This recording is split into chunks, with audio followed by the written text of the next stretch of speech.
Ne crois-tu pas que je suis dans le Père et que le Père est en moi? Les paroles que je vous dis, je ne les dis pas de moi-même. Et le Père qui demeure en moi, c'est lui qui fait les œuvres. Il dit les paroles que je vous dis, je ne les dis pas de moi-même. C'est Jésus qui parle. Il dit c'est le Père qui est en moi qui fait les œuvres. Mais tout enfant de Dieu qui a déjà eu l'enseignement spirituel sait que Jésus était rempli de toute la plénitude de la divinité. Donc le Saint-Esprit habitait dans le corps, oui ou non? Oui. Et c'est le Saint-Esprit qui habitait en lui qu'il appelle le Père. Évidemment. Pourquoi il appelle le Saint-Esprit le Père? Parce que c'est le Saint-Esprit qui est venu sur sa mère. Ok. L'ange dit, le Saint-Esprit viendra sur toi. Ok. Et la puissance du Très-Haut, quand le Saint-Esprit viendra sur toi, la puissance du Très-Haut te couvrira. Qui est ton Père, si ce n'est celui qui est venu sur ta mère pour que tu naisses? C'est ça. Donc quand Jésus parle de son Père, Jésus n'est pas en train de parler de quelqu'un d'autre que du Saint-Esprit. Amen.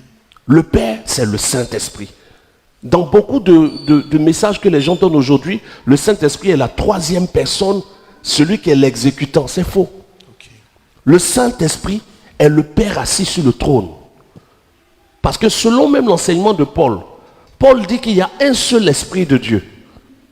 Si le Père est assis sur le trône qu'il est Esprit, et que le Saint-Esprit est l'Esprit qui se promène, ça fait deux esprits. Wow. Il n'y a pas deux esprits de Dieu.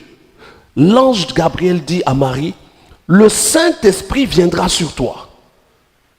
Mais moi qui est mon père, c'est M. Kofi. C'est lui qui est venu sur ma mère et je suis né. Donc c'est le Saint-Esprit qui est venu sur Marie. Et Marie est tombée enceinte. Et le Père vit en Jésus.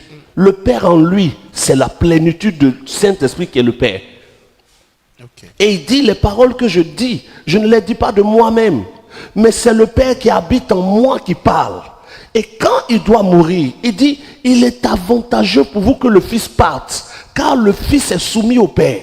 Si même avec le Fils, vous avez eu ces témoignages, et si le Père vient, c'est un avantage. Amen. Voilà pourquoi il dit, il est avantageux pour vous que je parte, car quand je m'en serai allé, l'Esprit viendra. Mais l'Esprit qui vient après Christ est le Père.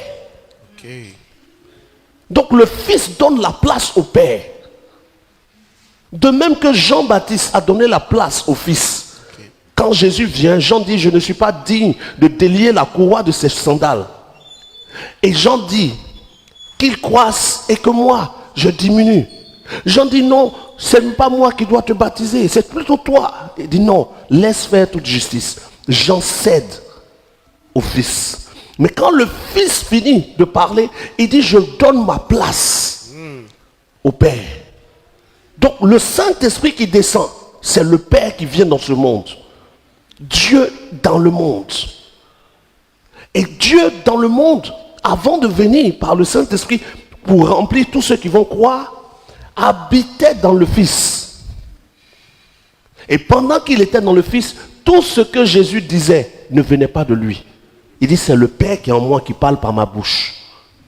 Et comme le Père parlait dans sa bouche, quand le Père vient, Dieu qui ne se dédie pas, Dieu qui ne dit pas A et puis demain il dit B, les mêmes choses qu'il a dites dans sa bouche, il va les dire. Voilà pourquoi Jésus dit, quand le Saint-Esprit viendra, il ne parlera pas de lui-même, mais il vous dira ce qu'il m'a déjà donné de dire.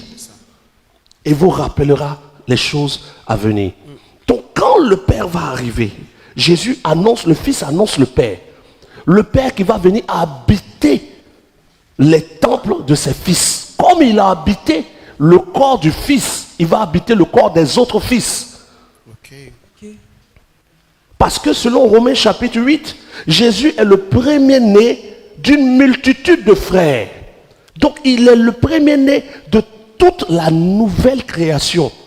Parce que Adam est le premier de toute l'ancienne création.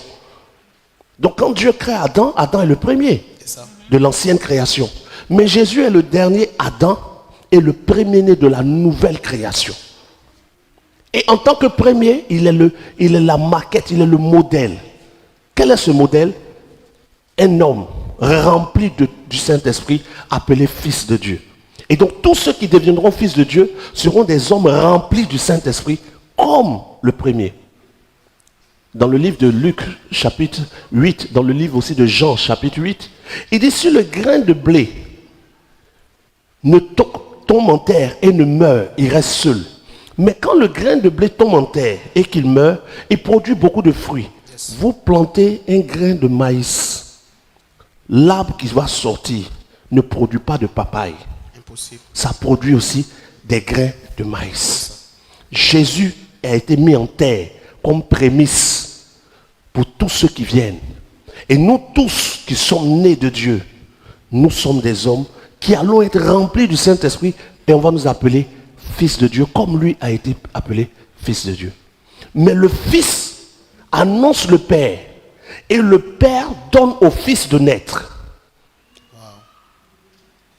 Le fils annonce le Père. Mais quand le Père vient, qui donne à une femme de tomber enceinte? C'est le Père qui vient vers la mère. Donc le Père transporte la sémence. C'est le Père qui transporte la sémence. Donc Jésus annonce que il est avantageux pour vous que le Fils parte, pour que le Père vienne et que les enfants se répandent. Parce que le Saint-Esprit qui vient dans le monde va convaincre le monde de péché, de justice et de jugement. Or, à quel moment quelqu'un se répand? C'est quand il est convaincu. Qui fait ce travail? C'est le Père. Quel que soit le message que vous allez prêcher au monde, si le Saint-Esprit n'a pas convaincu, il n'y a pas de repentance. C'est vrai. Donc le Père arrive.